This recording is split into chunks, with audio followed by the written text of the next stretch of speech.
Howdy ho, Lions fans. Welcome to the Detroit Lions podcast, episode 512. Detroit Lions are kings of the North edition. This is the official Detroit Lions podcast for Reddit. I am your dashing host, Chris. And with me and back in the saddle together again is my good friend and co-host, Jeff, the Riz. Risden, how are you doing, my brother? We are division champs, Chris. That makes me very excited. Makes me so happy. 2 weeks to play and we got it wrapped already. I love it. Stress-free. I really wanted them to win that game. Oh, yeah. So we didn't have to deal with all the BS of like, oh my God, they're going to blow it. They're going to lose in Dallas. They're going to blow the last game against Minnesota and not even make the play. Like, all that's gone. Yeah. That makes me very happy. That's what I wanted for Christmas, and the Lions delivered a day early, and that makes me ecstatic. It's not quite meaningless games in December, but I'll take it. I will take it. It was fantastic. Oh, I'm still fully stoked, fully erect after that. Sitting up straight, as I say. I'm it's not everything, right?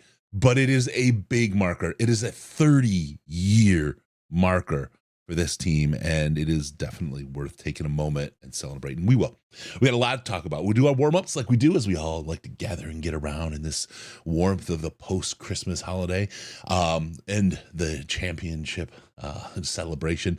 We're going to talk about that championship being confirmed. We'll talk about the playoffs, what the implications are with the rest of the season, and where things look right now. We are going to talk about the question of rest. Rest for the Lions, rest for the team. What does that mean? Should you, would you, could you, when, maybe? I don't know. We'll talk about it. We'll go through all those things. We'll also talk about an interesting thing that's going to lead into world problems, Chris. We do. We're going to talk about something it's going to lead into something even bigger. It'll be we'll kind of kick. We did it earlier with Case 100 years ago, but we got to get back into it. Our annual award show. The team deserves it this year. We're going to put an award show together, but we're just going to start some conversation about who the Detroit Lions MVP should be. So that'll be a good one. We'll also look ahead to the Dallas Cowboys, that and a whole lot more. We got a great NFC North championship show lined up. Riz, are you ready to go, my man? Oh yeah, let's do it. Let's kick this off and break it down.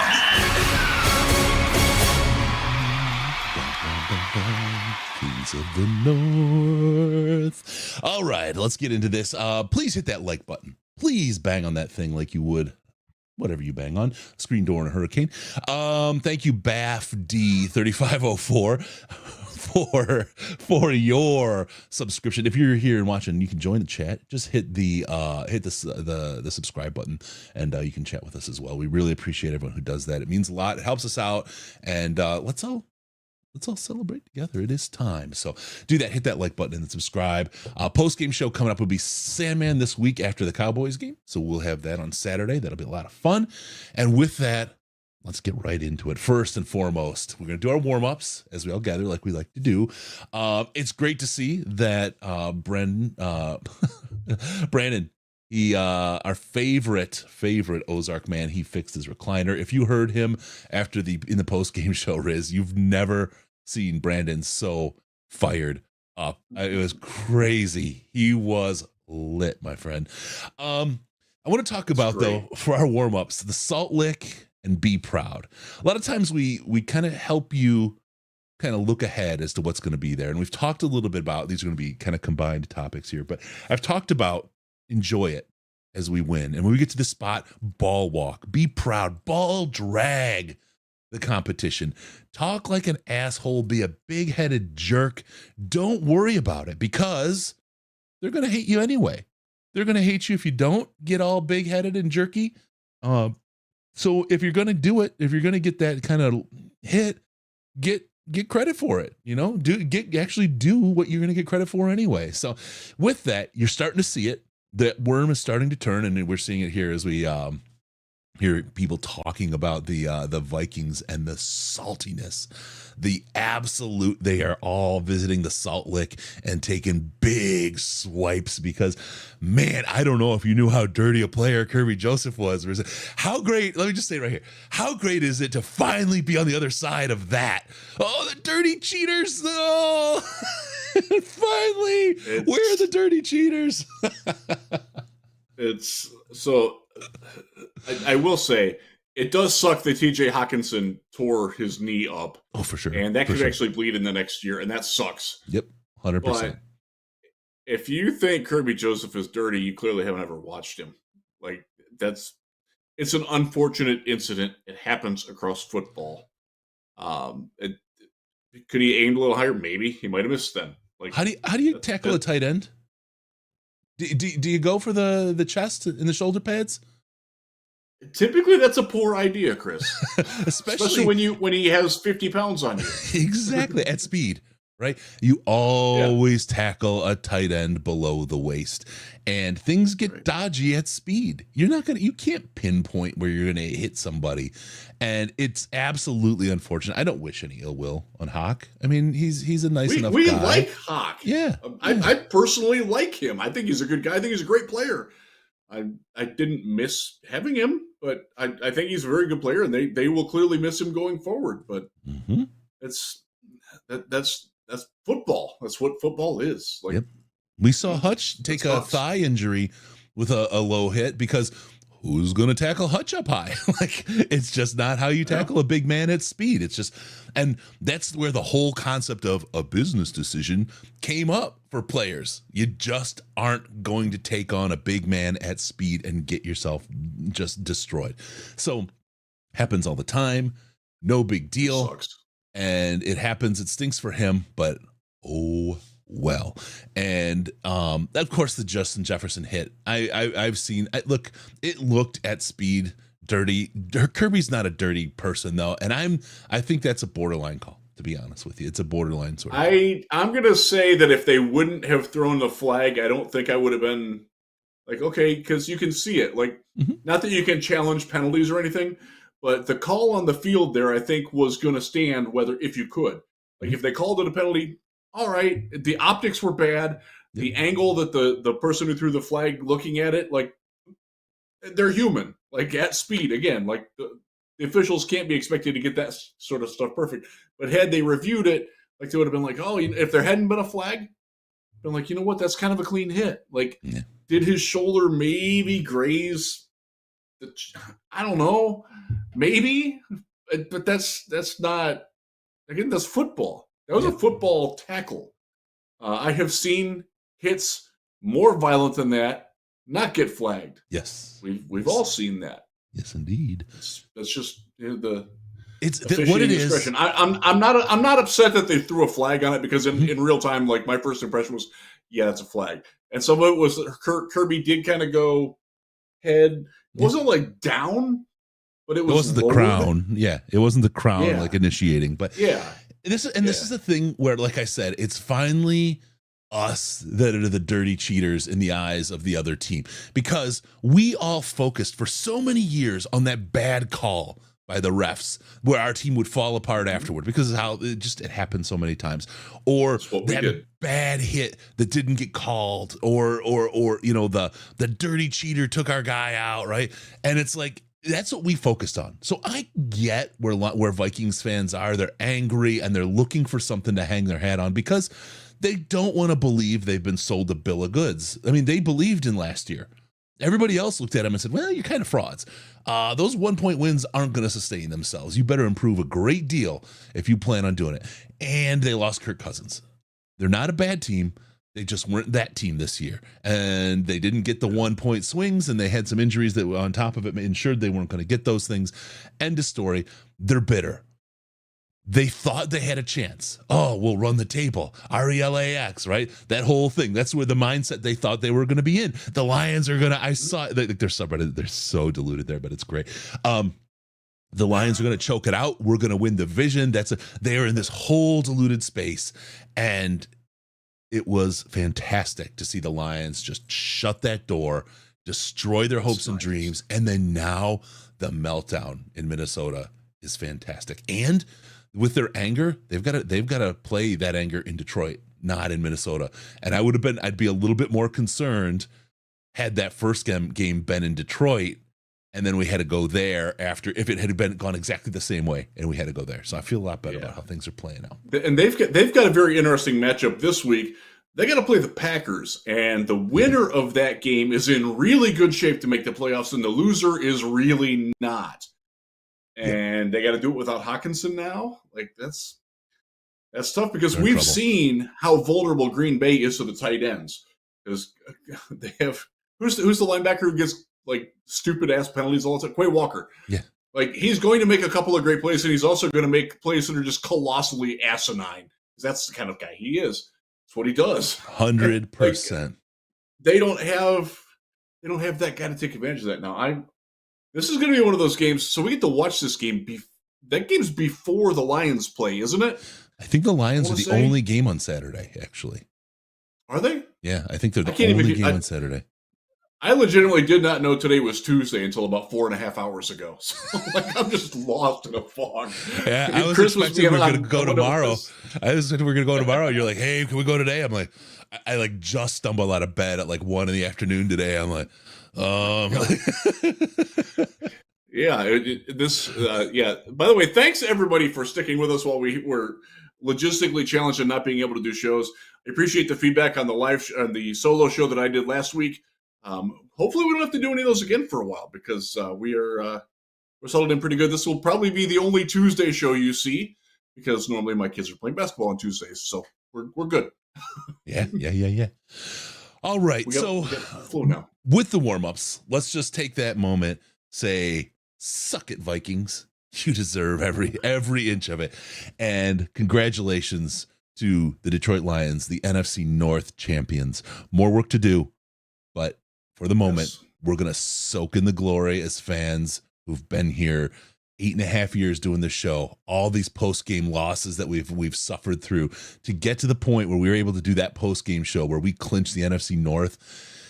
I was on cloud 9, brother. It's even to now. I'm just floating. I'm just floating as we go. It's fantastic. So good job, Lions. Good job top to bottom. Sheila, Brad, Chris, Ray, Coach Campbell, Eamon. I mean, everybody in that organization are fantastic. Everybody. Don't tell me he doesn't have a part in it. He's busting his ass over there, brother. He's juggling chainsaws. He's a chainsaw juggling man. If anyone knows the Ghetto Billies, check that. Oh God. It's a song called One-Legged Lady. It's awesome. Anyway. Yeah, that's Eamon. He's a chainsaw juggling man. Anyway, fantastic stuff. Good stuff. Love what the Detroit Lions did. Congratulations. Let's get into the Detroit Lions clinched the NFC North Championship, and it wouldn't be a championship if there wasn't a shirt. A beautiful, glorious shirt. It's beautiful. This is, you notice the new Wayne font there? This is a callback to the old 91, that classic shirt, that retro shirt that we put. That's available on our shirt in our store too, that retro. But this is a callback to that. A modernized design of that retro shirt available. Shirt.DetroitLionsPodcast.com. We're going to have hoodies. We'll have some other things available tomorrow when you wake up. It'll all be there. But great stuff. It's an awesome shirt, and it's top quality material. We've really improved on our suppliers on this stuff. I've done a lot of work on that. So check it out. Shirt.DetroitLionsPodcast.com. Get yours. It's a top shelf thing. Gotta start out the championship with the shirt. That's what they did. The first thing they did is put the new shirts on. Theirs, I don't think ours is ours. Man. Ours is better, I think, but we'll just say. It's nicer than what you'll find at the 16th Street Meijer. Let's put it that way. Yeah, there you go. 16th Street. Oh God, I don't even know 16th Street, but I'm ready to start making jokes about like, oh God, 16th Street Meijer. I mean, you're fine on 24th, but down on 16th. Oh, Mike Kimber knows that one pretty well because he actually lives off of 24th Street. On the way to 16th Street. I live off 32nd, so that's how we get there. There you go, logistics, Western Michigan logistics. Oh man! All right, so the Detroit Lions, that game.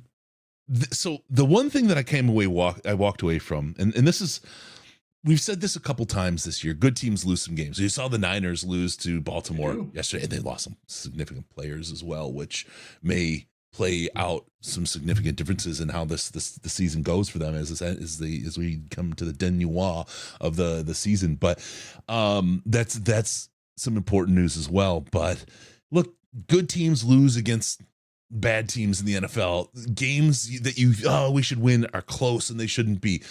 And people always, they should have blown them out. They should have killed that team. That was too close with the Bears, right? That's just football, man. That's the NFL. It's rarely a blowout. It is rarely in competitive in the NFL, in a parity league like that. You rarely just own teams, and you especially don't just own them game after game after game after game. That game against the Vikings was hard fought, and they came out on top. And there's something about this team that I think, and we'll talk about this more as we get into the playoffs piece. I think this team has everything it takes talent-wise to win the Super Bowl. The problem is the youth and the inexperience is the thing that tends to catch them. Those mistakes that come out of youth and inexperience are the things that tend to be how the Lions lose. And I think that they have every bit of talent to win it all, but for themselves. Yeah, and that's where there are examples on both sides of the ledger there of teams. The Cincinnati Bengals had no experience going into their run to the Super Bowl. They persevered and they got through it because their defense made plays and their quarterback was great. Detroit's got that. We got that. Playmaking defense, we're seeing that the last few weeks. Good quarterback, heck yeah, man. Goff's on top of things. He hasn't made a mistake in 2 weeks. That's how you win playoff games. Yeah. We have the run game. We have the lines. Our line is a lot better than what the Bengals was when they did their run. And then you do see other teams that get there and fall flat on their face because the inexperience is just too much for them. And that happens. I'm trying to think. The Browns in 2020, they did actually win their first playoff game. They beat the Steelers in Pittsburgh with Baker Mayfield. But that next game they played the Chiefs, and they were that close and one really, really, really bad call from beating the Chiefs, but they weren't able to collectively overcome their own faults for that. The Texans, back when they won, when Ode Abuche was their best offensive lineman, that happened. They won that game only because the Raiders were banged up. And these are all the variables. You just talked about the 49ers having some injuries. Those happen. That Raiders team was going to beat the Texans until Connor Cook had to be their starting quarterback because they got hurt. That's those weird little things like that happen. They pop up. You pray that it doesn't happen to your team. But that's, we're going to talk about it, but that's one of the reasons why I'm very bullish on where this team is going, and they can beat anybody they play. Yep. They might not, but they can. They can. Don't let anybody tell you they can't. Yep. I saw someone say that how the Lions play the Cowboys will determine how they play in the playoffs. I think that's common kind of like homespun logic, and you can stand and say, sure, there's a chance. Yeah. But I don't think that's necessarily true either. I think they're gonna. We'll talk about it. We'll talk about it. We're gonna go ahead. We clinched the NFC North. We beat the Minnesota Vikings. The thing I want to talk about really quick is a young man named. Do you know his name? Did that sound? I do. Arkin his name. Tell us who we want to talk about, Mr. Risden. Well, I mean, there's any number of players that we could talk about, but probably Iffy Melifonwu. Yes, sir. Iffy. So I actually did. Let me no longer Iffy for sure. Well, yeah. So let me pull it up because I just wrote about this not long ago, and I want to read the paragraph that I wrote. Because C.J. Gardner-Johnson could be coming back, and as for what happens to Iffy when CJ returns. Dan Campbell said it's a great problem to have. And here's what it is. Melifonwu, in the last 2 games, 14 tackles, 3 sacks, an interception, and a forced fumble. In the 30 games before that, 50 total tackles and a half sack. He's on fire. He has exploded from out of freaking nowhere. Yep. It's incredible. This is, this answers the question, bro. This answers the question, why the hell are they keeping him on the roster? They saw something. They knew there was something there. And this is where you look and say, I have faith in the coaching staff, because it's fun to pick on Riz but Riz will always say I was wrong or whatever. There's more road to get under Iffiato's feet, right? To see is this sustainable. This is great for now. Sure, Riz was wrong, right? But I was with Riz on this. I didn't think we were going to get anything out of him, but the coaches knew different. And the coaches knew what they had in this guy, and we're going to see what comes out of Mr. Melifonwu as we continue down this road. But what we've seen so far, I am absolutely so happy. Whether it's development or it was inherent talent that was held up by injury, who knows? But God dang, you guys got it right again, coaching staff. Well, there's a couple of factors here, and I've talked to people who know Iffy well. One of them knows him very well. And one of the things that happened was he finally figured out that he's not going to be 100%, and he has to learn how to play through it, because he did not do that before. Yep. That was one of the reasons. That was actually a big criticism that Aaron Glenn had for him. Was like, dude, you're not. This is a guy who missed 3 games one year with a finger that wasn't broken. Like, that's not good.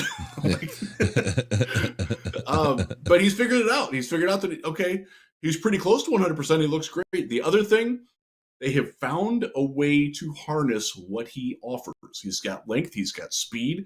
He's a very good open field tackler. He is an agent weapon of aggression. He's not a guy you want to have reading and reacting to a play. He's a guy that you shoot out of a gun and go do something. And he's been fantastic at it. Yeah. He's learned how to find the gap when he blitzes. He's learned to time things a little bit better. He's learning to see things, more clearly, and he's a variable that teams didn't have on tape. And it harkens back to last year when we had the horn at my expense with James Houston. Like, nobody knew what to like. Who is this guy? Where the hell did he come from? It's the same thing this year, and it's interesting.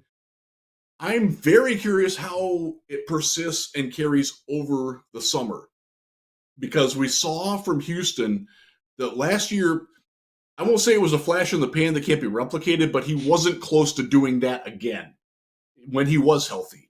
Yep. Even we saw it in training camp. Like, he's losing reps to guys that he probably shouldn't be losing reps to with his reputation. I hope that's not the case with Iffy, but I do wonder how sustainable it is. But hell, man, I'll enjoy the ride. It's been fantastic football the last couple of weeks. Can we get an impassioned plea from you telling us there's no chance in hell the Lions win the Super Bowl this year? They can. No. Please make that impassioned plea so I can bang that horn. It's got to be intellectually honest. I don't do that very well without that. But yes. Shout out quick to Flounder. We need to give Chris the gift of Riz hearing Stevie Miller Band. He'll match $200 today. stjude.org/DLP. Your every dollar you put towards that is doubled. You get double the power for your money, up to $200. It's too bad we don't have the rights to the Steve Miller Band. Don't worry, we won't monetize that one. It'll be worth it.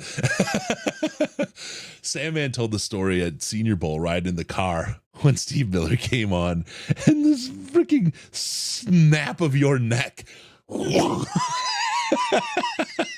the true story, visceral reaction, and we're gonna have a 3-pack of Stevie Miller. It's very Pavlovian for me. It really is. It's rough. No, man, but like I said it in the solo show. Like, I'm happy for Iffy. Like, why wouldn't you be? Like, that's one of the weird reactions. Is like, why wouldn't I be happy that it's happened? Like, I don't get that. Yeah. Oh man, a lot of fun with the Michigan fun. Myers is going to Myers. Myers is Joey 2 times. Love it. Don Burr. Once Broderick Martin learns how to play lower and leverage his weight, he'll become something. I agree with you there, Don. 100%. I hope so. Oh man. Let's rock this. All right. Detroit Lions clinch the NFC North. They curb stomped the Vikings, even though it was close. Iffy pulled everything out in the end. Curb, K-E-R-B stomped. Yeah. There you go. There you go. See? Let's lean into the dirty player thing. Let's curb stomp some people. He's not dirty. Just lean into it. No, one other thing I want to talk about, though. He's physical. Two pieces of the same pie, I guess. Taylor Decker on the field after the game, the tears. Yes. Jared Goff having a moment with him with tears of his own, and then Decker breaking a couple times in the post-game presser. What this means to him, and then the absolute class of Dan Campbell bringing the old guard up in the post-game locker room kind of conversation celebration. Absolutely. I mean, you point to that, and it just it talks about who they are, man. Right? Like I'll lean into what I said about like all the talent in the world, all the grit and determination in the world. All those things are real. It's just like we got to clean it up. We got to clean it up. We got things to clean up. They keep saying that, and that's that youth. They keep working on that. Look, I think I've talked about this a couple times. The '90s Dallas Cowboys, and the 3 years, and then to the Super Bowl. Right, we're kind of in that year 3, and that's one of the most wicked turnarounds ever in the NFL that I can remember. A whipsaw, right? And this is now after 30 years, 50 years, 60 years, whatever you want to, however you want to count this for the Lions, right? This gigantic time for this thing to turn on a dime like this, to mark this point.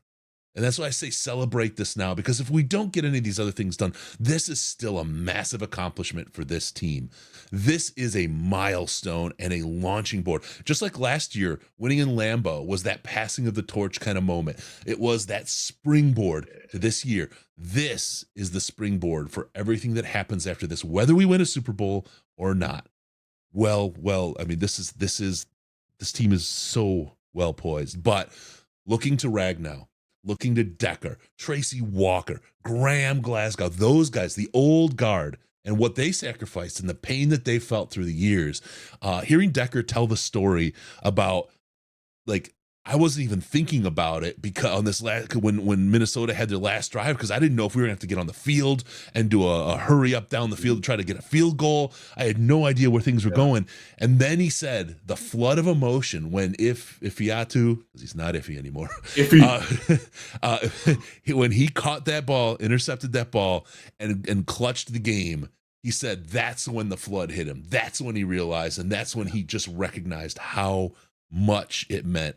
Class act with these guys, from the coach, the GM on down. You can build a great team with high character players. And this is, a lot of people were talking a long time about, I don't care about the character, I want to win. It feels good to do it right like this. It feels good to do it right. This is a team that kids can look up to, that people can look up to as an organization done right. So, it feels more sustainable that way. Yep. Doesn't it? Like, doesn't it feel like that? Like, it's easier to identify people that don't fit with your program, and you can eliminate that from your conversation like that. That makes life so much easier. Are we going to maybe miss a player or two that winds up being great somewhere else because like Micah Parsons is a good example? Lions weren't gonna make that. They just weren't, from what all happened at Penn State. Great player. We're doing okay without him. Would we be able to? Yeah, we would. But you know what? I'm happy with where we're at, and I'm happy with the culture that they've got, and that attracts other people who want to be part of that. Yeah. Who don't want to necessarily, I don't know, man. Like, that guy's good, but I don't really like him. Like, he doesn't do things the right way. Whatever. I'm not saying that about Micah Parsons, because he's proven that he's gotten his crap together from whatever happened in Happy Valley. But at least on the field, we'll see him. And he's. I tell you what, I am really, really, really looking forward. Jumping right here, I'm really looking forward to watching him and Panay go at it, because that's going to be a battle. Yes. And that's going to be a lot of fun to watch, because that's two elite players at their positions going head to head for a lot of the game. That's going to be a lot of fun to watch. Yeah, but I'm talking about, like, this is where not getting a guy who, I don't know, just doesn't fit, and it makes it okay, because they're going to find other guys who are going to be attracted to that. That's one of the reasons why Alex Anzalone came back and is having a very good year. Although I will add parenthetically, he did not have a good game against Minnesota. Graham Glasgow came back because he saw what it was like playing next to a very dirty player in Denver and getting hurt on a dirty play in Dallas. There's that sort of thing means a lot to me personally. I'm a huge believer in karma and the laws of good karma, bad karma, and I love the fact that my team is a team with good karma, and that begats more of it. Yeah, at least I'd like to think that the universe balances that way. I like that idea. I like that idea. All right, quick question from Don. Did you get any news on Aleem? I haven't heard anything myself. I would not expect him this week. He hasn't even been cleared to return to practice, so I don't think they're going to play him. This sort of leads into the resting of the players. Like, there's no point until you get him, like, playing whoever they play in the wild card round, whether it's the Rams, Seahawks, Vikings, Packers. Could be the Saints. Like, you don't know yet. We'll see. They could actually still get a bye and earn the number 1 seed. I don't expect that to happen, but it's not inconceivable. Yeah. Brandon's there with, do you think the Raiders pretty much proved that it was a real win by the Lions and not an asterisk win against the Chiefs? I just said, all I know is we got a coach fired that wasn't ours for once. So I'm fine with that. Oh, man. All right. I'll say I'm happy for AOC. That guy's a good guy, and the Lions liked him a lot. And if they weren't taking Hendon Hooker in the 3rd, AOC was going to be here in the 4th or 5th. I have that on pretty darn good authority that was going to happen. They liked him a lot, and he fits as a backup to do what Jared Goff does. And I kind of like that feeling this night. Look, I know he threw for 62 yards, incomplete a pass after the first quarter. Still good enough to win. Yeah. He didn't lose the game. And a lot of what Ben Johnson has done and down the stretch in the Minnesota game was he asked his offense to not lose the game, and Jared Goff did a masterful job of that. I think that last offensive series from the Lions was god-awful and excruciatingly poorly conceived by Ben Johnson. But they didn't screw it up. I think they did, and they got away with it on one. And the one I'm talking about is it was Montgomery. Everything was working great. Then Ben says, we're going to get cute, and we're going to throw it to Gibbs, to Jameer. The swing pass. Yeah. That he dropped, right? Yes. That was a backward pass. I haven't seen anybody talk about that. I haven't seen, because they didn't mark that out of bounds. They gave them that as a straight incomplete. That was a live ball that they had their hands on at one point. I was panicking at that point. I forgot to bring it up in the post-game show. It got past the announcers. It got past the teams. It got past the refs. It got past, and then it was like 2nd and 10 or whatever after that. I was like, that was a live ball on a backward pass that they very well could have won the game off of. And I was like, not only are you getting cute, you're putting way too much risk on the table throwing a backward pass like that. You don't want to start further back on a run play, standing still, then like, bad call, bad Ben. That we won in spite of that and the cuteness at the end of that series. Hopefully we'll learn from that was scary, man. I was like my heart about leapt out of my chest at that point.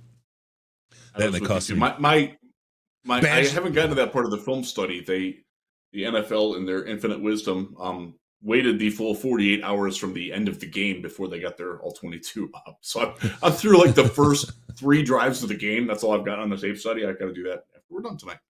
And we'll write about my conclusions and learnings from that at Lancewire in the morning. Check that out. Thank you. Yeah. But Ben Johnson, he's had some end of game situations that he's growing. He's learning. Let's hope he's learning, because that does need to get better, because when you're playing in Dallas this weekend and we got to ice the game with that defense and the pressure that they can put on you, I'm not sure that's going to go so well. So that would be nice. If you play Baltimore, the pressure that they can get, San Francisco, the pressure that they can put on you. I'll say the Seahawks can bring that sort of pressure. The Rams can with Aaron Donald. They don't have a lot else around him, but the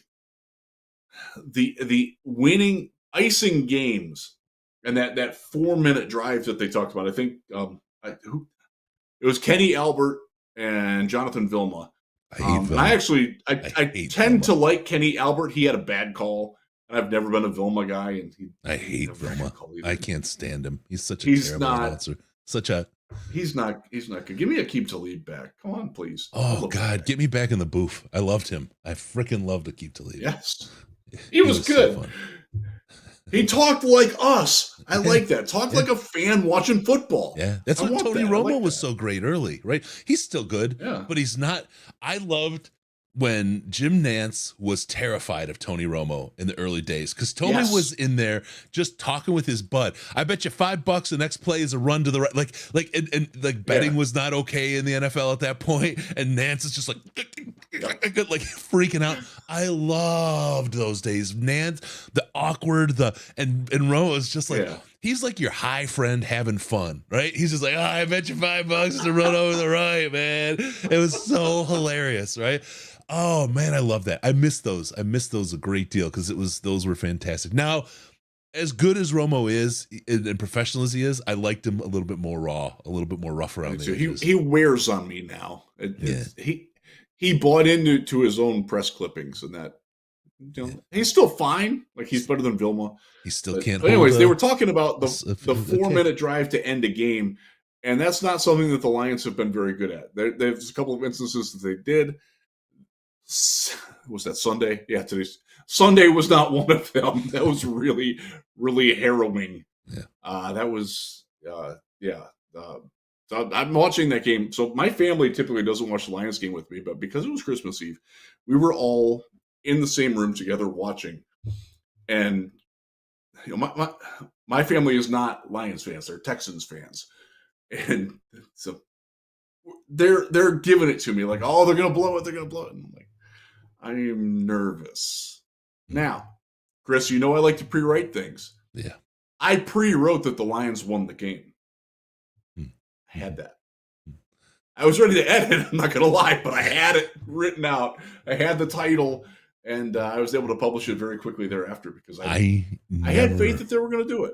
I never pre-write. Well, I do. I pre-write kind of ambiguously for the post game, right? I pre-wrote a win and an ambiguous.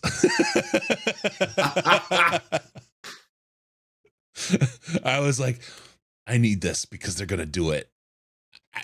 And it was in some places it was ready to go, like with a push of a button, and others I would have had to paste it in because I had the ambiguous one there just because of timing situations.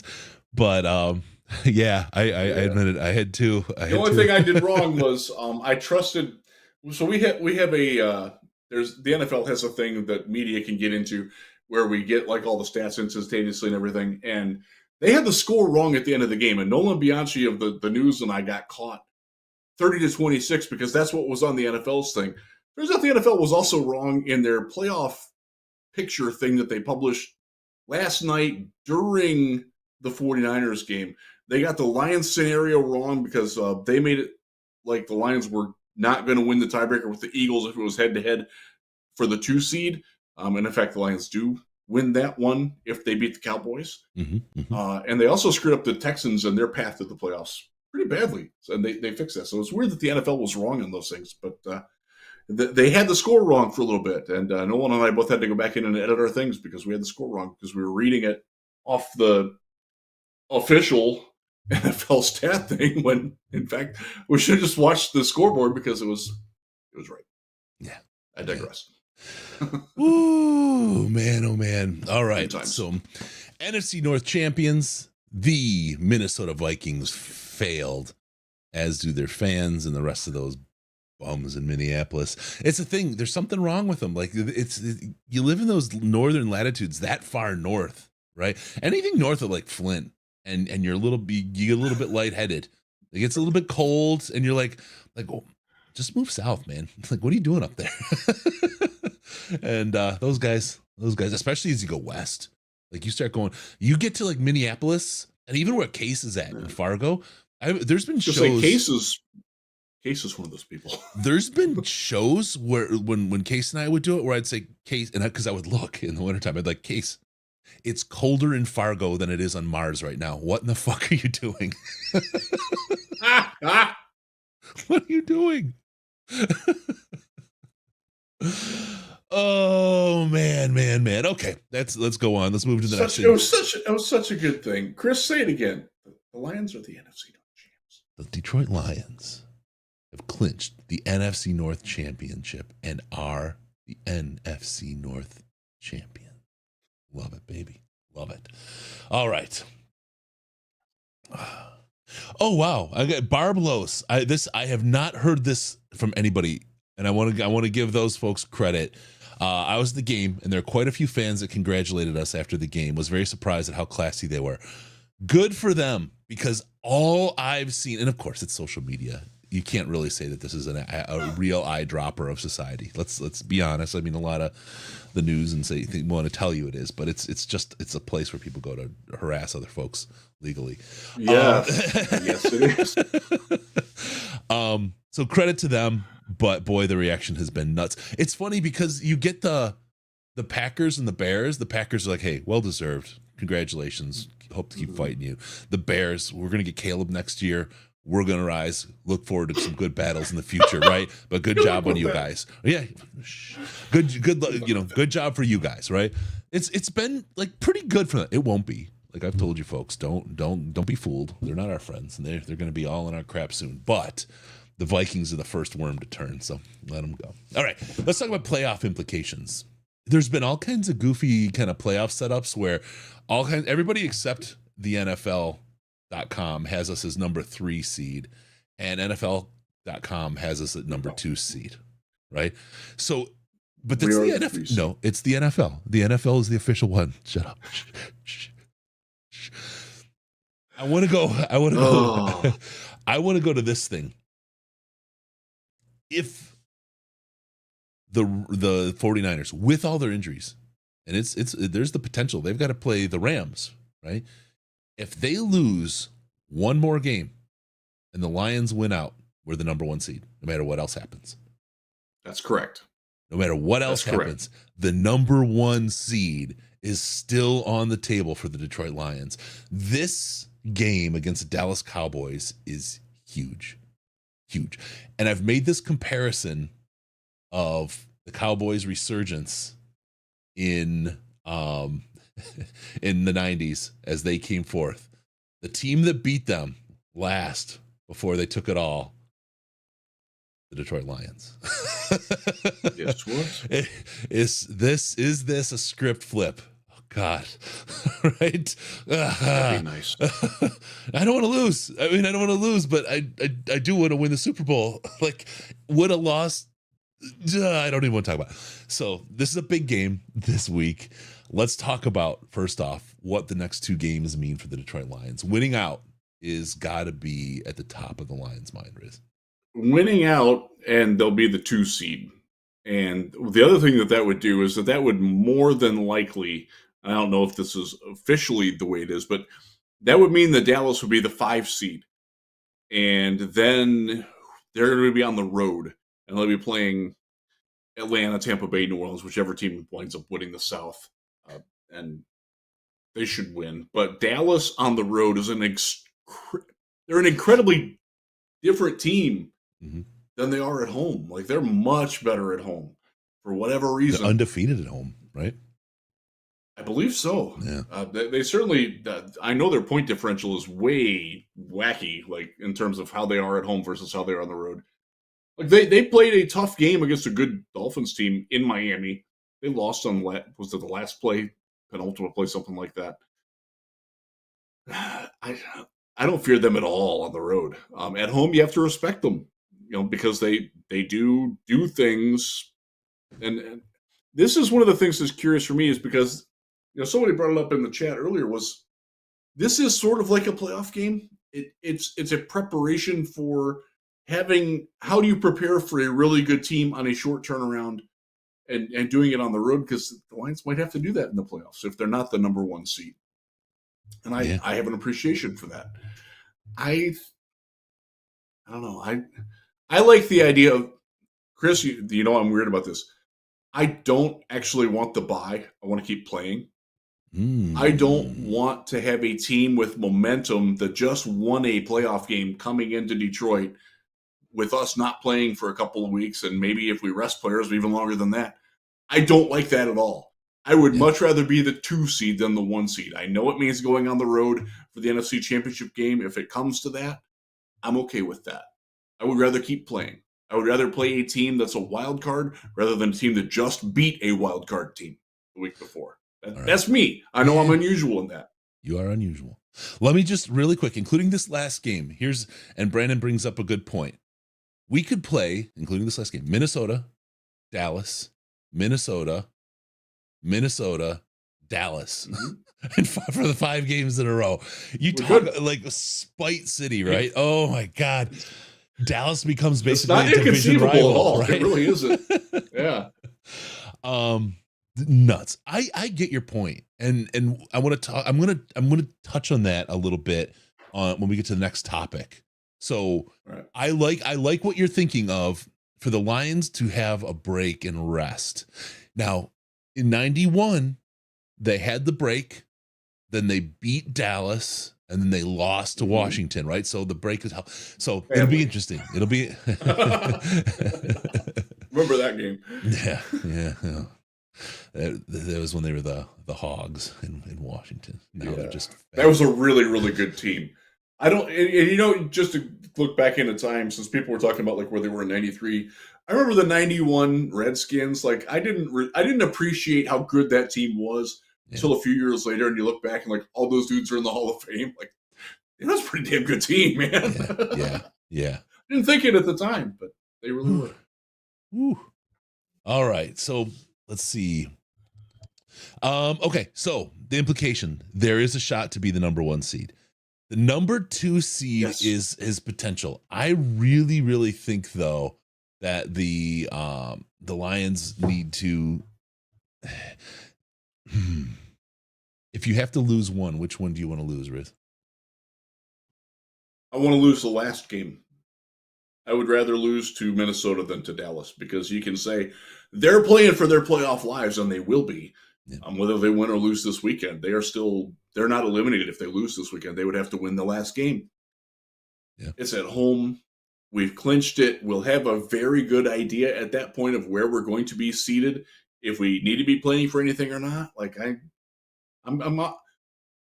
Before this past weekend, I thought they would go 2-1 in the final 3. I actually thought they would lose Sunday in Minnesota. I thought that was the game they were going to lose. Yep. I'm okay with losing the last game. I don't want to, but I would rather beat Dallas, because that will shut up a lot of the fans that are like, this team can't win. They're not proven. Yeah. Who's they beating that's good? Because Dallas is playing for the NFC East title and the number 2 or 3 seed on their own. Yep. I would love that to be a preseason, postseason game. Yeah. That makes sense. And I'd love the transitive property of beating a team that beat the Eagles to be on our resume, to be honest with you. I will say this. I don't think the Eagles are one of the 7 best teams in the NFC right now. They're in trouble. They're having some trouble. Hard. Yep. The Rams are better than them right now. The Seahawks are better than them right now. Yep. I think the Packers might actually be better than them right now. I'm not sure that the Buccaneers aren't better than them right now. They sure the Buccaneers aren't. Fuse. Sure the Buccaneers aren't. They got a good shot at winning that division, though. Like Philly is the team that I want to play in the first round or second round. Like I want that. I would love to. I'm not concerned about them at all right now with their injuries, their age. They are the oldest team in the NFL, and it has really started to show in the last month. And the Niners are in a similar position. And what was it? Oh, sorry, I missed it. Who's asking? Sorry, Jeff Gibson asked, "How do we become the number 1 seed? Win out, and San Fran loses a game. We're the number 1 seed." Yes. And San Francisco plays the Rams and the Cardinals, I believe it is. Yep. And if the Rams beat them, and Purdy's hurt, Yeah. And I mean, they're in a disaster kind of zone, a lot like the Eagles right now, right? These things are kind of falling to us. This is, as Joey two times puts it, just win out, baby. The things are falling. Everything's coming up Lions right now. Everything's coming up Lions. The Vikings. Could you imagine having to play Matt Patricia's defense in the playoffs? Oh, the playoffs? You don't think the Lions wouldn't be fired up for that? Like everybody's talking about, they could play Matthew Stafford in Ford Field. Like, yeah, that could happen. Who do we carry off the field? The Rams don't scare me. Who do we carry off the field? Do you remember the carrying him off the field of Jim Schwartz? Do we carry Campbell and Holmes and AG and Bet? Do we just carry them all off the field? Fuck you, Matt Patricia. Is that I would carry, honestly, I would carry Taylor Decker off because Decker didn't exactly see eye to eye with Patricia either. Yeah, and damn man, you were talking earlier about Decker, tearing up and everything. Just the thought of that, man, like. That guy's been through so much. Yeah. He's seen things. Yeah. He's been through so much. He's come out of games like the World War I soldier came out of the trenches with a 1,000-yard stare at the end of the war, man. A guy, and to have kept his soul and his fire. There's a term that was thrown around, especially in the Patricia years, about being lionized. And it was a thing. We've watched a lot of players get lionized over the years, and he wasn't. His constitution, his grit, right? Whatever you want to call it, was stronger than all of that. And he's getting what he deserved for the price he's paid over the years. So good for him, man. I'm glad the team recognized that. Yeah. And Panay's out there just beasting shit up, man. Panay was so good. He was so good. Oh man. So there we go. Let's see. So the playoff implications, that's what we're looking at. There is a real potential, but it is in the Lions' hands. Any other team, I'd, in the back of my heart, the back of my head, say they're gonna fuck it up. They're gonna screw it up. They always do. They just don't. Any other team. This team, they have it. They have the fortitude, the grit. They get a bad call, they're not going to fold up the tent. They're gonna put it there. They're gonna play 60 minutes of football, and they're gonna have as good a chance as any Lions team as there ever has since 1958 in these games. And that's such a great and different feeling to have compared to basically my lifetime as a Lions fan, man. Yeah, you think back to the last time they were in the postseason. And they played the Saints. Like, going into that game, I kind of knew we weren't going to win that game. Like, it wasn't a good matchup. We were kind of fuming in. Like, I don't think we were 100% healthy. And, like, the Saints were looking really, like, that was one of those was like, yeah, it's great that we made it. Oh, we're probably going to lose. Like, I don't have that sense at all. Like I said earlier, this team can beat any other team they play anywhere. Doesn't mean they will, but they can. Yep. And I haven't felt that way about any Lions team in my adult lifetime. So when 1993 happened, I had just turned 21 years old. I actually didn't see the playoff game that year. I was working, unfortunately. It was on, at the time I was working at a hotel. It was on in the bar, and I could sort of like crown my head around and like, no, it's not good. I do remember the 91 game, and I do remember we got this one, but like the next one was like, I was young and stupid and probably drunk at the time, so I don't really remember that all that much. But like any of the other playoff games, I was hurt in the Washington game because I believed, I really believed, and it was like, what was it? Did they score 50 in that game? It was 40. It was 40. I think it was 44 to 44. Yeah. Yeah, it was bad. And it was like one of those where it was like they stomped on it so early that there wasn't any drama to it, and it was just like you're sitting there, just hurt. I remember I watched that game at my grandparents' house. My grandpa was a closeted Lions fan, and he just sat there in his recliner like this, silent. Oh, normally he was a beer can thrower. He was just silent. Oh, poor man, sitting there like. I'll tell you what I remember from the Saints game. We didn't have Javid Best, Brandon brings up, but that one, there was some one or two crappy calls as usual, right? And the team melted down afterward. That's seared in my brain. Yeah. It was the same with Dallas with that picked up flag. Boom. Yeah. Then Sam Martin shanked that punt, shank. and then the whole world came off the rails. And it was like, that's the team. One bad thing, a second thing right after compounds it, and then it's off. The wheels are off the bus, right?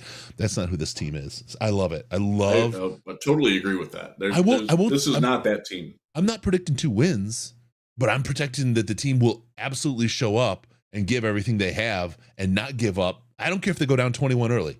I'm not saying they will either, and I hope the fuck they don't. But even if they do, they're not giving up. They're not folding up the tent and going home. They're all in, and they're going to go. Oh, man. So there it is. Playoff implications. A couple weeks left. Jeff, just really quick, who do you think the Lions are taking first in the draft this year? Not a lot of research on that or talk these days, huh? We gotta get on that. So I have actually done a lot. I have some candidates. My personal favorite is Braylon Trice, the edge from Washington. But keep an eye on Quinyon Mitchell, the cornerback from Toledo, and how he does. He'll be at the Senior Bowl. Gotta watch him there. Mm-hmm. He's a ridiculously fast athlete, but he's never played against anybody who's ever going to sniff the NFL, and I worry about that a little bit. Well, he did against Ohio State, and he did okay. Riz, I hate to say it, but after last year, I am so focused on the pit again. I loved watching the line play so like to the detriment of the other positions like last year, right? And I feel like I'm falling into that trap again because it's gotta get fun. So the biggest need on the offensive side of the ball is guard, because remember, Jonah Jackson's a free agent. Yep. Graham Glasgow's a free agent. Big V is going away. That's your top 3 guards. They're all potentially gone. That's your priority. So we're going to be watching the pit with a lot of interest. And Cooper Beebe will be there. And Cooper Beebe is really, really good. Yeah. There's a lot of Christian Mahogany from Boston College is a guy that I really like in like the 3rd, 4th round. Arkansas has a center that's really good that I like a lot. Remember, this team also desperately needs a backup center. Yep. Especially if Glasgow goes away, because right now he's the only other guy in the team who's ever snapped the ball. They do have Michael Neese there. I don't think they're really wanting to bring him back. I believe he's an or an RFA, so he'll be back. But I don't know. They need somebody else who can play if Graham Glasgow goes away and Frank Ragnow gets hurt, because we saw this is not a shot at Graham Glasgow, but the fall off from Ragnow to Glasgow at center was pretty noticeable, especially in the run game. Yep. This team can't run the ball between the tackles. They're not nearly as effective. Uh-huh. So that's something you got to consider. So that's well, there it is. That's our draft talk. That's it. We're already so deep into that by this time of the year, Riz. That's the first time we've brought it up on the show. We're going to be picking. So I think the earliest we can actually pick is like 24th. Yeah. Like that's going to be fun. It's going to be fun for me personally as somebody who gets to cover the draft. The draft night, I'm not like, oh my God, they just traded back. Now I got 2 first. Bro, draft night. Nothing hurts draft writers and beat writers worse than trades with your team. I will never forget the 2017 draft when the Cleveland Browns and Houston Texans, the 2 teams I was covering at the time, traded with one another, and I had to write both sides of the freaking trade. Oh my God, that was a nightmare. Well, you got your first inclination of our draft coverage this year tonight, right? I like Braylon Trice a lot. I like Jared Verse a lot. I think he's going to be gone. There's some cornerbacks. Outside corner, to me personally, is my number 1 need on the entire team, is an outside corner and legit number 1 corner. Mm-hmm. You can maybe find that in that range. Might have to trade up a little bit. We'll see. I'm not there yet. I'm not wrapped up on the cornerbacks yet, but there's dudes I like. So here we go. Riz got his first peek at what we're planning for the draft party. draft night Did. today. Did. And It's sexy. yeah, it's good. People hope you get into the inside. Okay, let's the draft. Okay, from playoff implications and seeding, we get to the question of resting players. And I'm just gonna go. My preference Give me your take. for resting players is to rest them in the bye week because we got the number 1 seed. That's when I want to rest that's when I want to rest. Period. Otherwise, you just keep playing. You just keep playing your guys. Next man up if someone gets hurt, and you hope to God it doesn't happen now. But this is not the time. Everybody's hurt right now. You see it in the Eagles. You see it in the Niners. You see it happening all across the league right now for those teams that have been contenders and even really strong throughout the year. It is you just play, and you play with them with you go to war with the army you got, and that's it. So if we're gonna rest, I'm a rest in the bye week guy. I don't rest for the last 2 games. I do not rest for the last 2 games. Interesting. I would not I wouldn't make Goff inactive, but if he plays a half in the last week against Minnesota, and then you bring in Teddy Bridgewater to clean up in his final game, I'm good with that. Hooker. If you play Craig Reynolds more than you play David Montgomery in the last game, I'm good with that. You get Antoine Green out there in place of Amon-Ra or J-Mo. I wouldn't take J-Mo up because he needs all the reps he can get. And he's doing pretty darn well lately. We're all pretty happy with that ascension. Yeah. I would not play Hutch 90% of the snaps like he plays every week. Get him back to 50. Let's give Julian Okwara one last hurrah before he goes away, or Charles Harris. That's where I would do the resting, is that I wouldn't necessarily stop players from playing, but I would play them less. Can I? Especially if you know you can't get the 1 seed, then I'm good with that. Can I just go with some people on the Teddy Bridgewater thing, right? Mm-hmm. I just want to talk about that really quick because everyone's going for the feel-good story of, hey, before he retires, he plays his last game. He plays against the Vikings, right? He gets a chance. Yeah. If I'm the Detroit Lions, I activated Hendon Hooker, and I activated him for a reason. I don't mean to say this in a negative way because I like Teddy, okay? But I don't give a fuck about Teddy. I need to see what Hendon's got because Hendon's going to be here next year. Teddy isn't, right? And here's my chance. If I'm going to put somebody else in the field, let me see my Hooker. Let me see Hendon on the field running this offense and what he can do right now with game time snaps. That's just me. I know the feel-good story is, hey, give Teddy his last hurrah. I'm not building a team for Teddy. Teddy's gone. I want to see what Hendon Hooker can do. And with a team that's going to be as desperate to make their way into the playoffs as the Vikings, to see Hendon Hooker play against that kind of team with that kind of competition, playing that and that good of a defense, right? That is going to tell me a ton about what I have in my guy there. And if Jared gets hurt in the playoffs, I kind of feel like at that point then if it's going to be Hooker or if it's going to be Teddy that's going to be playing backup, because Hendon could take a chance really quickly to steal that spot. And because you've seen his arm in practice, bro.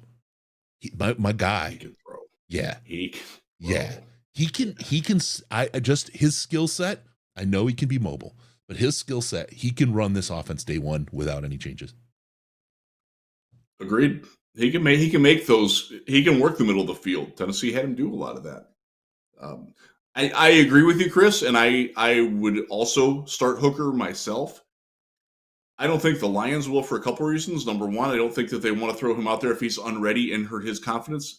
Number two, I also don't think that they want him to play great, and then all of a sudden Jared Goff is looking over his shoulder, because that's happened to Goff multiple times in the past, and it leads to bad Goff, and you don't want to chance that. I don't think that would happen with Goff right now? I don't, but you can't risk that. You can't. And I think they know that in their heart of hearts.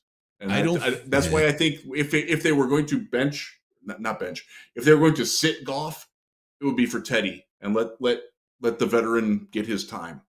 Yeah. I don't think they'll even consider playing Hooker in that game. For the reasons that I just laid out. Yeah, I think they do. I think they do. And I get I really do. And I don't think it's going to worry Goff at all, because I think Goff will fully understand why he's resting. See, I want to agree with you on that, but you know, I'm the guy that knew we had to build Goff's confidence, right? You know that I was the guy that, like, the number one thing that works against Jared Goff is Jared Goff's mind, right?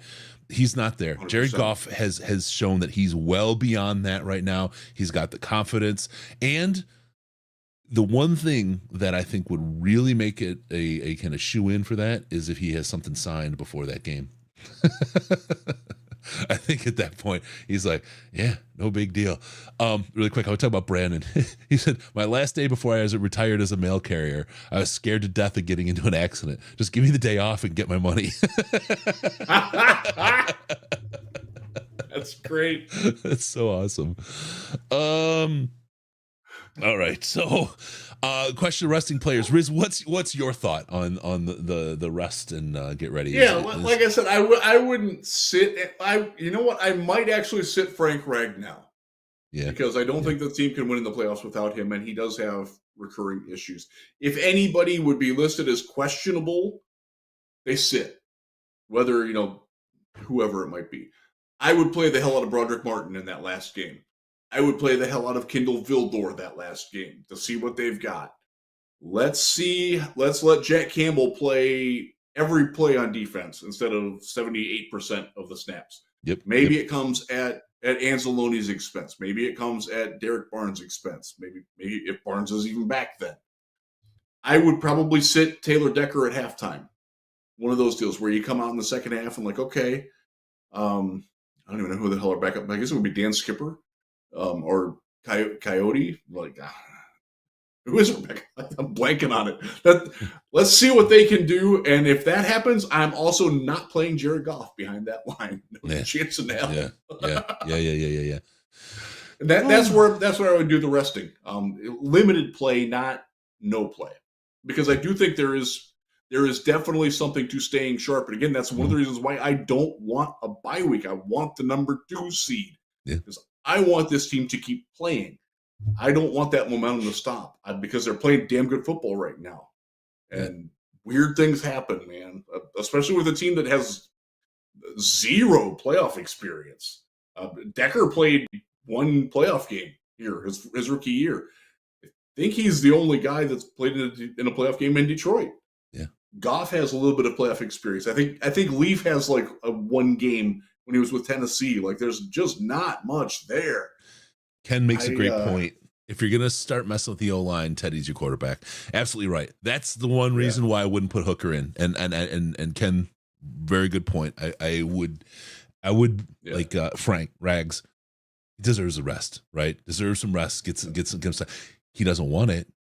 He does not want to. They're going to have to take a spade to his head and knock him out so he can get some rest, because he will fight to the death to get back to get on that field. But he's so good. I would love to see Jared sitting with the starting line and put Hooker out there for the first, like a preseason game almost. Put Hooker out there for the first quarter, maybe the first half, and then bring Teddy in to close it out. I would love that. Okay, really quick, before we get on to the next topic, please like and subscribe. We ask once per show. 350 people here. 100 likes. That's only a 1/3 ratio. You guys can do that. Hang out, spend some time with us. You're doing that. Just hit the like button. It's free. Subscribe lets you hit in the chat and hang out with us as well. And we appreciate you folks who do that. Subscribe, because that helps other people find us. It's how the whole, YouTube. You've watched YouTube before. Everyone tells you it's the algorithm and all that. Just helps other people find us, so we can continue to do all this, because other people finding us and us kind of continuing to grow is what helps fund all the stuff we do. All the people that do the great work on the channel, Ash and Bish and Brown and everybody else, all the great stuff we do, Dr. Liao and his great medical opinions. So please like, subscribe. Appreciate all you folks that do that.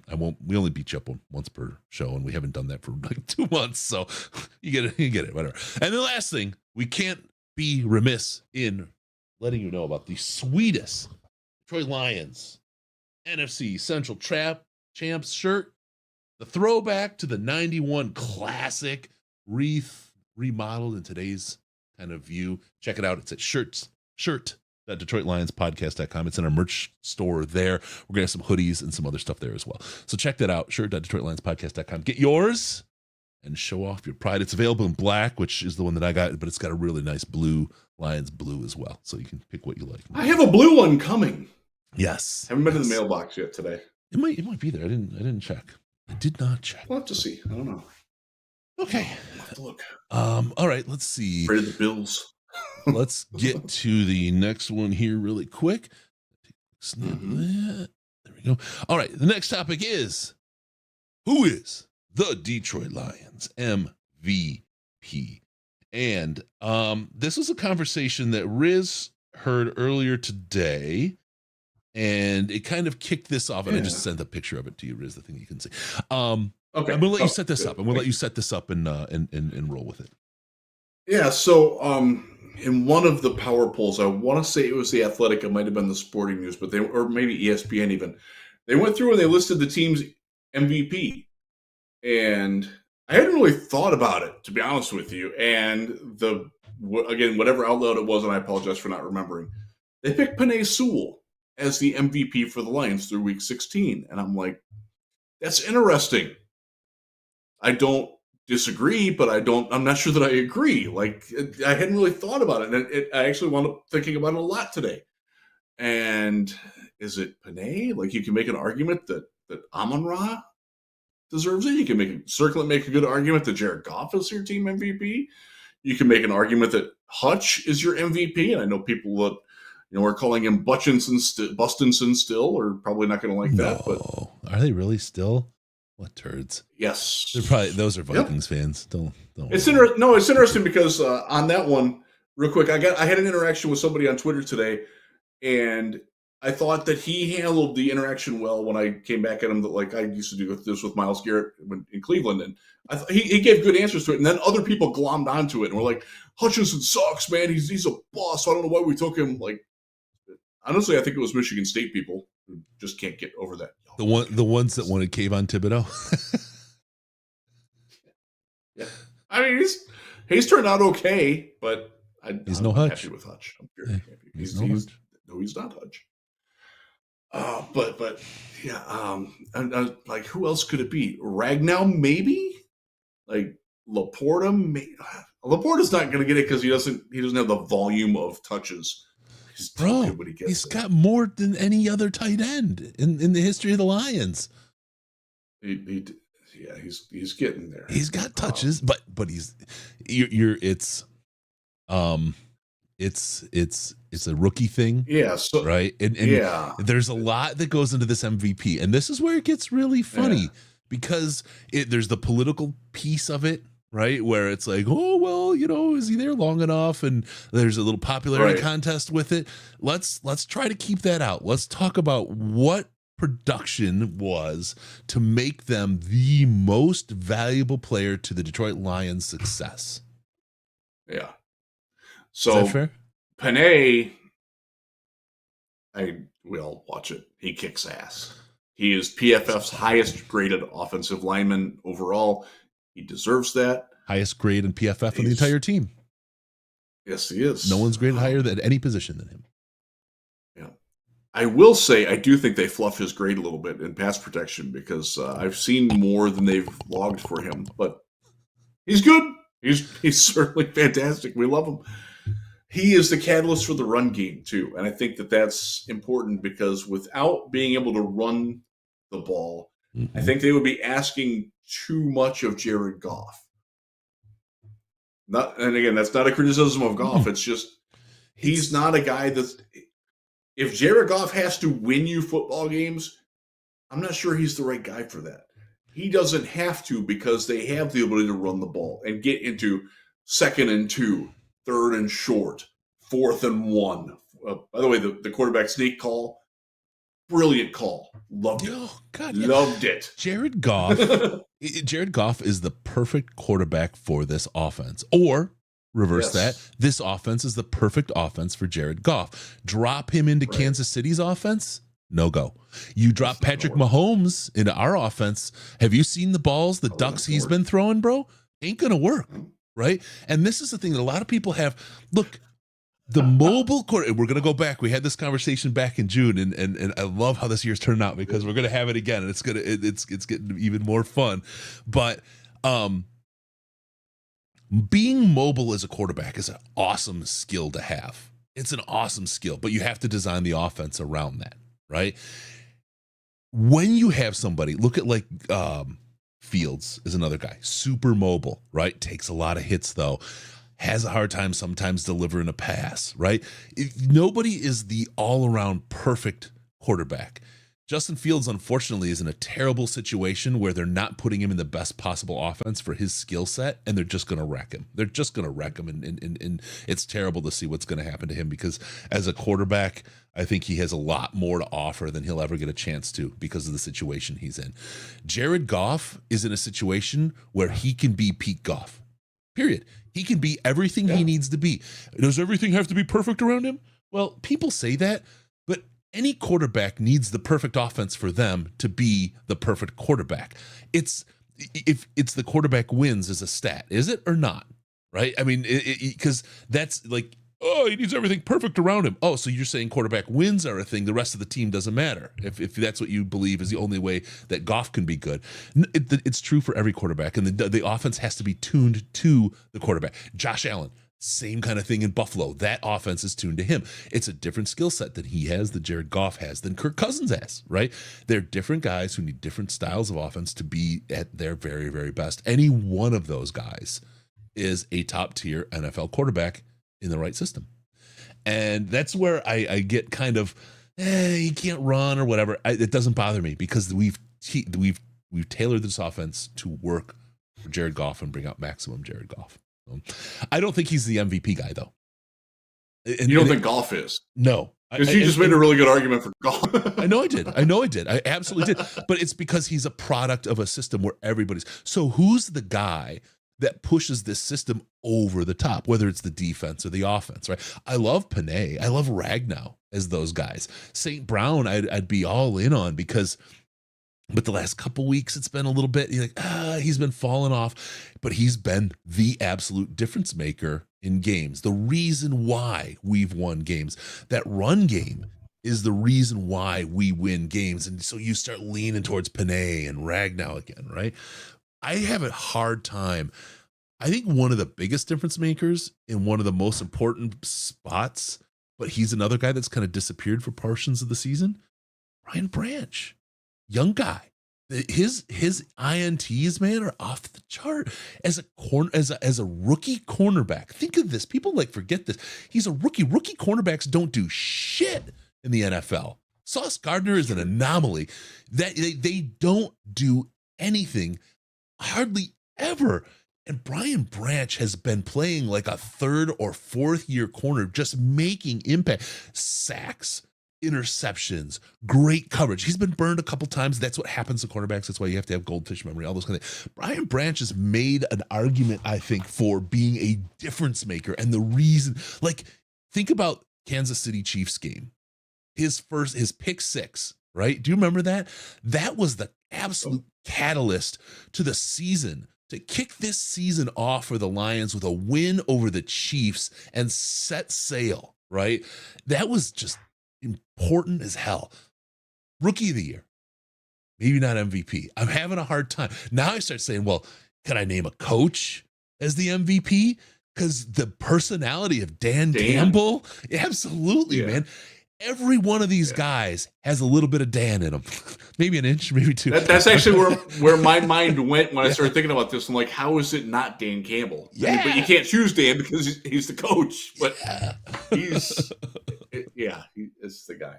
Yeah. Montgomery. I'm feeling some. Should be getting some tough. love, Let's say that there's a couple weeks left for somebody to make a compelling argument to run away with that title. Because I wouldn't fight anybody that says Panay. I wouldn't fight anybody that says Goff. I wouldn't fight anybody that says Hutch. Yeah. Branch is not a bad choice at all. I think Alex Anzalone probably deserves a little bit of credit. I would say for NFL Comeback Player of the Year or Most Improved Player of the Year, Alex Anzalone damn well better be in that conversation. I don't think he'll win, but he deserves credit, and at least the others receiving votes, he should be in that part. I vote on that one. Here's one. I forget which one it is. Rick, and I'm not picking on you personally, right? Goff needs help to win, but Mahomes is only playing bad because his receivers can't catch. Make that make sense, right? Goff, year one, receivers, what did he have? Couldn't catch, right? Oh no, it's all Goff, Goffle. That's all we heard was Goffle, and I'm like, I don't know. He had nobody catch the ball. Like, you gonna give that excuse to Mahomes, but not him? It's like, it's the entirety. Yeah. Again, you go back to the quarterback wins thing. That's not a stat. Their team wins. It's not. And offense is a team sport too. It is. That's.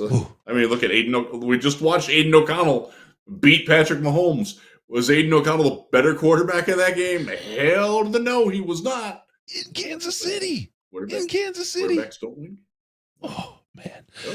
Oh, all right. So we're about to have Dak versus Jared. This game coming up this weekend has some NFL MVP. Goff is pretty low in the rankings right now. Dak is higher up. Let's see Jared Goff beat Dak Prescott in Dak Prescott's house and see what the perception is. Now, it's interesting. Chris, for years and years, I said that no really good player was more disliked by more of his fan base than Matthew Stafford was in Detroit. Yes. There were always the anti-Stafford crowd, and they were always very loud. Yep. And a good friend of mine who's a Dallas guy is like, look at Dak and look how we treat him. And stud, you were right, bro. You're right. I'll give you that one. Mm-hmm. There is a considerable portion of Dallas that hates him. Like, really, really hates Dak and thinks he's the reason why they're not winning. Yep. I think those folks are crazy, but I don't watch every Cowboys game. I don't profess to do that. Well, it would be interesting to see the reaction both there and here. Yeah. If Goff goes in and has a great game and Dak doesn't. It can only be Jared. You know what's interesting? It's funny because you talked about how much crap he took from fans. Imagine, and this is the setup. You're the guy after the guy. You're Jared Goff after Matthew Stafford. You are only set up to get more than what Stafford got in the hate department. You know what I mean? Nope. He's been clutch for us. He's been a key part of this offense, and he's played as a top NFL quarterback in this offense. There's all kinds of reasons. There's 10 other reasons on the field why he's played that way, and that's just fine. Matthew Stafford was the reason we did as well as we did. We never won the NFC North with Matthew Stafford, right? Yes, we've got a better team around Goff. Yep, that's right. And we're winning. End of story. That's that. That's where I'm at. You know what I mean? I don't. You can compare them and all that. That's fine. But it's 11 guys in the field, and as long as they click together well, I don't care if it's AOC. I don't care if it's Kirk Cousins, Patrick Mahomes, Jared Goff. As long as those 11 guys are clicking right, you got what you need as an offense. End of story. So, there we go. All right, we will do an end of season awards. This MVP thing kind of kicked off a conversation for us, and after the season's over, we'll do awards: Rookie of the Year, Defensive Rookie of the Year. We'll do our whole thing for this team. That's gonna be a tough one, man. We got some good rookies. I think we can call one now. It's probably not going to be a huge secret, but let's kind of give a preview for the Detroit Lions Broadcaster of the Year, Riz. Thank you. I appreciate. I'll be happy to accept that trophy. On behalf of Dan Miller. I should say Dan's call, the emotion in Dan's voice when he made that call with Iffy's interception. Like, we've talked with him about this in person on the St. Jude's telethon, where he was gracious enough to join us and drink a beer at 10 in the morning. He really wants this team to be successful, and you could feel that coming across. You heard it in Lomos's voice too. Like, Lomos cracked a little bit. Yeah. That was cool. Love that. Love that. All right, so there we go. Detroit Lions MVP. Let's get to the big topic as we look forward for these Detroit Lions, previewing the Detroit Lions versus the Dallas Cowboys. Look, in Dallas, undefeated Dallas this year. Well, I want to go statistically and say regression to the mean, baby. They're about to lose one. That's all I got. This is a really good team we're playing. We're playing them at home. I love having playoff games at home because that barn in Detroit is going to have the roof blown the F off. It is going to be incredible to have a playoff game in Detroit. But here we are in Dallas. In order to get that, in order to secure that number 1 seed, we need to get that win in Dallas. Riz, the common belief is we saw the template to beat Dallas. Run the ball up their gut over and over. Take Parsons out of the game. Take that pass defense out of the game. What do you need? Well, they suck at run defense. They're like 23rd in the league. We're like 4th. 29th in first down yards per carry allowed. We're like 4th in offensive running. That's a hell of a matchup for us. Montgomery, Gibbs. We'll get some St. Brown. We'll get some JMO in there running the ball. We'll destroy them. Game's over. We've just beat them. Do we need to talk about anything else about the Cowboys? Wildcat. Behind Rodrigo. Great. That'd be great. I mean, do we even need to talk about anything else, or have we done the preview? Is this game over because we ran the ball up their gut and beat them? I will say AG has worn the aggressor hat very well the last couple of weeks. I don't think it's coincidental if he has played well because AG is calling more aggressive defenses. And you're going to give things up. One of the things that they gave up to Minnesota, they gave up the deep ball. Like, well, let's make Nick Mullins prove that he can. You know what he did? Good for him, dude. That throw to KJ Osborne, that was a play that was set up because the Lions did exactly what every fan wanted to do. They had Iffy double Justin Jefferson. They bracketed him. They covered the back out of the backfield. They actually did get a little pressure on that play. If they're going to beat you with their 4th string quarterback throwing to their number 4 wide receiver over the top, and that beats you, you know what? Other teams make plays too. I thought AG did a really good job of calling a defense that did their best to take away, like that last catch by. Oh my God, what a freaking catch on, was it 3rd and 27? Yeah, like the Lions were in great position and great coverage. Dude made a play. God, by the way, that's how that team is designed to win. They are a team that's designed to win because they have more players than you can defend. They did that. Yep. We that's, by the way, also one of the ways that the Lions win, because Jared Goff isn't reliant on throwing. Well, he did throw 14 balls to Amon-Ra this game, but there are games where he's only going to throw 6 there. And, it might be Gibbs. It might be Laporta. It might be Josh Reynolds for this week, who's a hot hand. It might be David Montgomery going out of the back. Like that plethora of weaponry. Sorry, hold up. In the chat, Donkey Kong, I will shave my head if we beat Dallas. Donkey Kong, I'm putting you. Will you do it live? Can we get you to do it on this show next week? Yes, please. Get us in the chat, Donkey Kong. Donkey Kong has got a sharp kind of edge to him, right? Like he's gives no quarter. They gotta win. There is no chance, no room for mistakes or failure from Donkey. I want Donkey, commit, shave that head live on stream. Let's get you on here.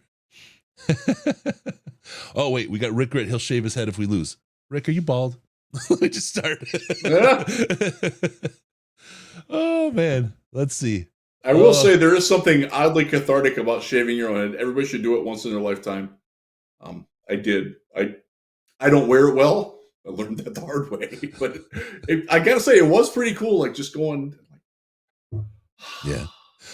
Wells Walker, Jonah Jackson's got to be hurt because he looked pretty bad versus Minnesota. Guy ate his lunch in several places. He's got broken wrist. He's recovering from. So he'll get better. He's just got. He can't hold. Yeah.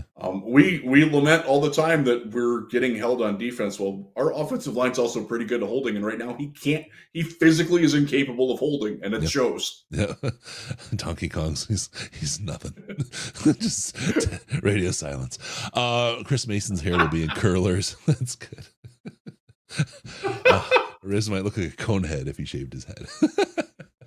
All right. It's not pretty. I'll tell you that. All right. So we're nothing from Donkey. We'll keep an eye out to see if he'll do it on the stream. Yeah, Rick's been shaving it for 20 years. I figured as much. All right.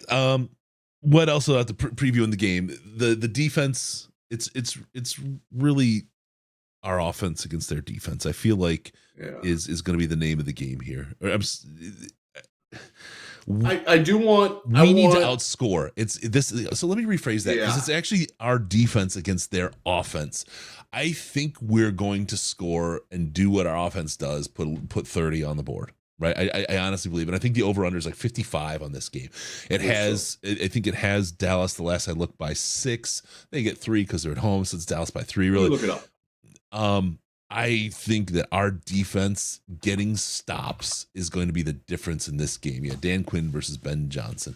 I think our defense getting stops.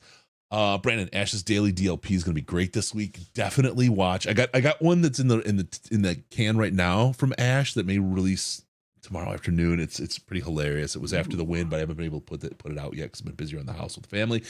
And then he's got an around the division. It's going to come up and it's going to be spicy. So check that out tomorrow. Ash has got great stuff this week coming for sure. Quick odds update. I'm at BetMGM right now, the Michigan site. The Cowboys are indeed favored by 6. The over-under is down to 53.5 and it opened at 55. Right now, 56% of the wagers are on the Lions to cover the 6-point spread. There you go. There you go. All right. Riz, and so 7:30 on it's Tuesday. It's still Tuesday. Donkey Kong also been shaving his head for 30 years, but he'll wear a wig and do it live. Maybe we can get some manscapers in here, but we got some stuff. Keep your eyes peeled for the Manscaped stuff. Good stuff, man. They just signed for another quarter. They just signed for another lawnmower is great, and I will tell you, I have shaved my chest for a very long time as a beach volleyball player. I wish I would have had one of these when I was still playing because it is so nice. No chafing, no dry skin. I don't need the burning aftershave or aloe. It's all good. Yeah. Ken, I'm sorry I don't get the whole manscaping thing. Ain't no way I'm shaving down under. Well, my friend, when the hedges are trimmed, the house looks bigger. That should be enough for you. All right. Anything else? Previewing the Detroit Lions against the Dallas Cowboys, Mr. Riz. I want, just from an individual standpoint, I do want to see the battle between Panay and Micah Parsons. That's going to be worth the price of admission because Micah Parsons is really freaking good. Panay is really freaking good. And he does tend to line up on that side. I don't have the exact percentages on it, but it's more that he doesn't. It's the other part of it.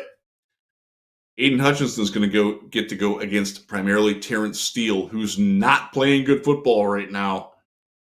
This is a chance for Hutchinson to announce his presence with authority on the national scene because this is a game that everybody will be watching. This is a huge game.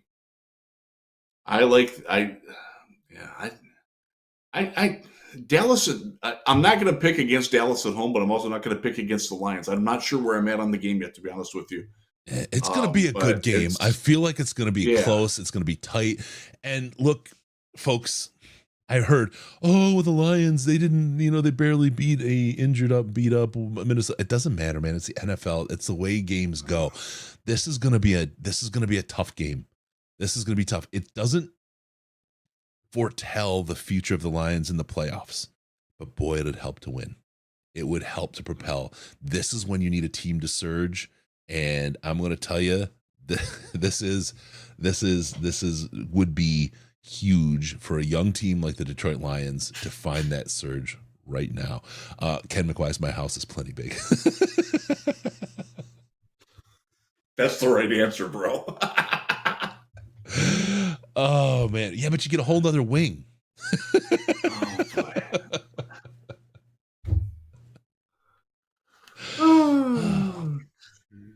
Yeah. See, he's talking about his house. I'm over here with an estate. Jeez. Oh, dear goodness. Any last thoughts on the Cowboys? Ken, imagine a basement. Sorry. I'm curious if the game comes down to a fourth down situation where we either have to kick it. Let's say we're down by 2, and it's a 49-yard field goal, and it's 4th and 2. Like, do we kick it with Money Badger, or do we go for it? That's one of the things I'm curious about, because I don't have a good feel for the level of trust in the field goal unit at this point, especially after that one got blocked. It wasn't that was Money Badger owes me $62. I lost 2 quarters because of that missed extra point. I expect a check to show up this week. Badgley, send it. Come on. I want my $62. I have not rewatched that yet. What was the kick? Was it a bad kick or was it a bad coverage? I haven't gotten that far in the film study yet. I haven't rewatched. I didn't have a feel for it in the live game. Somebody, one of our fabulous listeners here, put it in the chat to see, because I don't have a feel for that yet. I'm afraid to rewatch because I'm worried it'll change the outcome. I think Badgley's been pretty good in his career at getting the ball up pretty quickly. He's not Robbie Gould at that. Nobody is, but he's pretty good about getting it up. And that other one was kind of iffy, but then his field goal was like dead solid perfect. So I don't know. By the way, Riley Patterson is now the Cleveland kicker because their kicker got hurt. Their punter also got hurt in the same game. Just wild. It's nuts. All right. These are problems that you have going into, like, again, you don't know what's going to happen to the other team going into the postseason. Yep. Maybe Micah Parsons tears his Achilles. I pray to God that didn't happen, but like weird things happen going into the I hope he stubs his toe so bad that morning on his bedpost that he can't play, and then he's fine after that. I hope the entire that's a better way to say it. Yeah, I hope the entire Dallas offense stubs their toe so bad that morning, right? Hits the saran wrap. Maybe they eat some bad ribs Friday night or something. I don't know. Yeah. Ooh, man. So there you go. All right. This is a big game. Don't let it get in your feels, good, bad, or otherwise. I'm with Riz. I don't have a winner in mind. I want the Lions to win, but I'm not confident in either team winning this game. If that sounds really weird. Way to say it. Yeah, totally where I'm at. I agree with you. But there we go. Jeff Holman, we'll finish with this. We need to run the ball. Ben Johnson needs to stop being so creative and continue to pound the rock. Here we go. You cannot run the weird traps and G powers that you run. Dallas's defense eats that shit up. Penei Sewell needs to block the guy that's in front of him to his left or to his right. He doesn't need to be blocking the guy that's lined up in front of Taylor Decker on a run play, especially when the static running back is David Montgomery and he gets the ball from Jared Goff with no momentum. That will not work, even against Dallas's crappy run defense. They are too speed-based. You got to punch them in the mouth. And I hope that Ben Johnson comes to that realization and doesn't do all that like, oh, I'm going to have Jonah peel around and pick off this guy over here, and Penei and Graham are going to go over here and block this guy, and Taylor's going to go out and get the middle linebacker, and then the handoff almost gets taken by the guy that was in front of Penei. That shit needs to stop, Ben, because Dallas will kill you on that. Mm-hmm. That's honestly my biggest worry about this game is that Ben Johnson gets too creative for his own good, and we lose because of it. I saw a beautiful play with Brock Purdy and Christian McCaffrey in last night's game where it was just like the Jahmyr Gibbs backward pass, but the defender was there in the way, and Purdy didn't throw it. Most quarterbacks would have turned up field to find where they were going to go to the next read at that point. He stuck with McCaffrey. McCaffrey ran forward to the gap to where he was open, and then they threw the pass. Beautiful communication and trust between them on that play. Ja Gibbs, that's what I want to see on that play. Goff can do that. Yeah. Goff can do that play. Yeah. Just please, Gibby, catch the damn ball.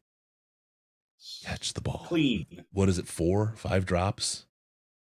That game? He's at 4. And that one was where it he's backward first? Yeah. That was rough. Yeah.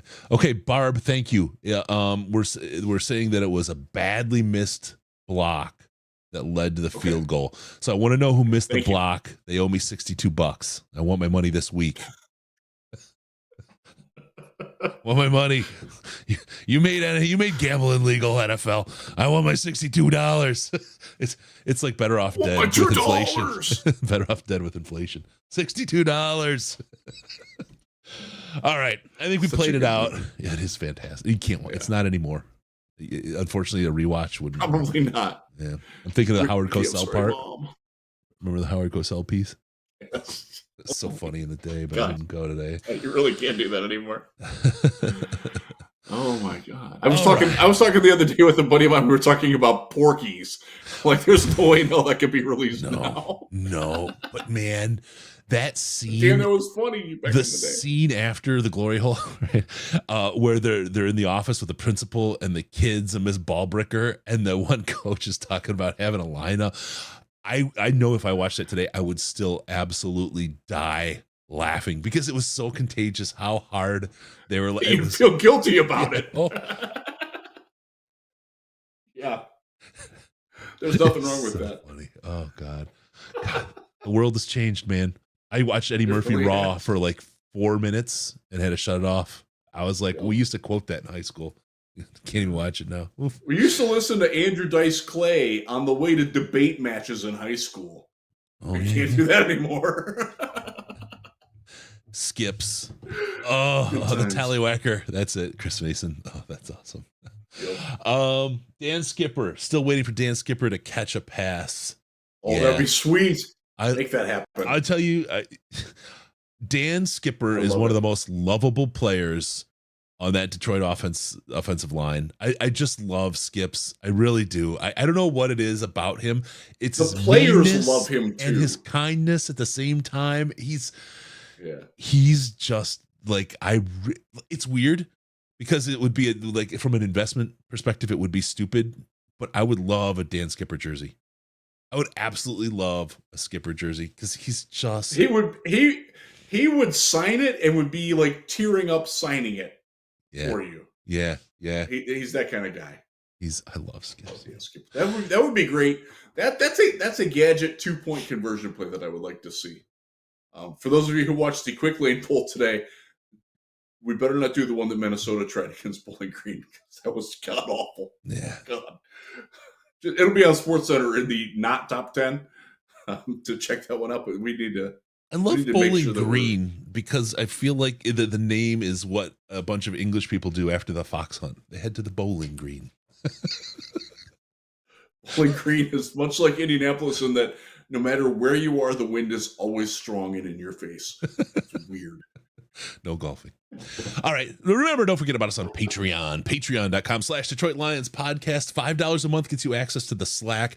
And we got some big news coming for Patreon people starting next month. We will break that next week. Get ready. More stuff available for folks out there.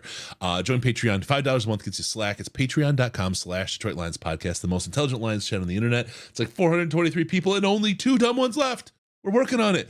It's a great place to hang out. Good fun. Also follow us on Twitter at DET Lions Podcast, DET Lions Podcast, or at Jeff Risden. You know, it's pants free.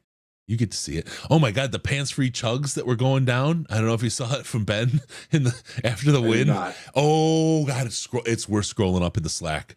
He is fantastic. I might need to do that. Man, I've got to pull it out. It was Ben, I believe, who had his daughter give us a great FTP. So that can join in with the class doing the FTP chat for us. All right, follow us on Twitter. Also give us a call on Skype, Detroit Lions Podcast, all one word, Detroit Lions Podcast. Call Lions Line is 248-782-8384, 248 Rub You Fug Shirt Detroit Lions. Damn it, podcast.com for the awesome NFC North champs of 2023. That's better. That looks good. It's a sweet shirt. Check it out. Black and blue available for your big folks if you need one, if you're a bigger fella. And you need something larger than the sizes we have, email me at chris@detroitlionspodcast.com. We will get you set up with that. We've got a couple. We can't get tall sizes, but I can get big sizes if that helps out for the folks there who will need that. Just email me. We'll get you set up.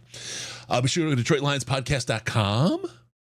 Subscribe to the podcast, subscribe, all that stuff, because Riz loves to talk about what happens when you subscribe. What is that, Riz? I get to come into your ear holes automatically. Creep factor over 9,000. Thank you for tuning in. We're going to see you next time on the Detroit Lions podcast. Remember, no pants, no toasters. Thank you, Jeff. $50 to St. Jude, stjude.org/DLP. No pants, no toasters, no hot tubs, no problems, because we're your Detroit Lions and Reddit connection. Congratulations, Detroit Lions and Detroit Lions fans. NFC North champions for the first time in 30 years. Great, great move.